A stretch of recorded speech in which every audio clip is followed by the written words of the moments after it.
இந்த பஞ்சபூதங்கள் நம்ம உடம்புல இருக்கு. இந்த பஞ்சபூதங்கள் தான் ஆங்கிலத்தில் பார்த்தீங்கன்னா பபல்ஸ் வச்சோம். ஏன்னா ஈ அப்படின்னா எனர்ஜி, நெருப்பு. ஐ அப்படின்னா ஐஸ், வாட்டர்.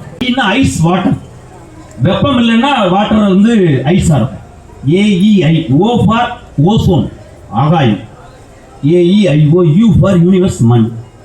இது எல்லாமே இப்படிதான். நம்ம ஒன்று ரெண்டு கிடையாது. ஜிஓடி 3 பகுதியா பிரிக்கிறோம். நம்ம உடம்பு 3 பகுதியா பிரிக்கிறோம். பிரம்மபாகம்னு பேரு. அதுதான் ஜி ஃபார் ஜெனரேட்டர், உற்பத்தி சார்ந்த பொருட்கள். ஆங்கிலேயர்கள் கடவுள் எப்படி வச்சாம பேர் பாருங்க. நம்மள்ட்ட திருடுறதுதான். ஜி அப்படின்னா ஜெனரேட்டர், உற்பத்தி சார்ந்த பகுதி பிரம்மபாகம். அடுத்தது நடுப்பா பாத்தீங்கன்னா ஓ ஃபார் ஆபரேட்டர், இயக்கும் சக்தி. ஹார்ட், லங்ஸ் இதெல்லாம் இயக்கும் சக்தி.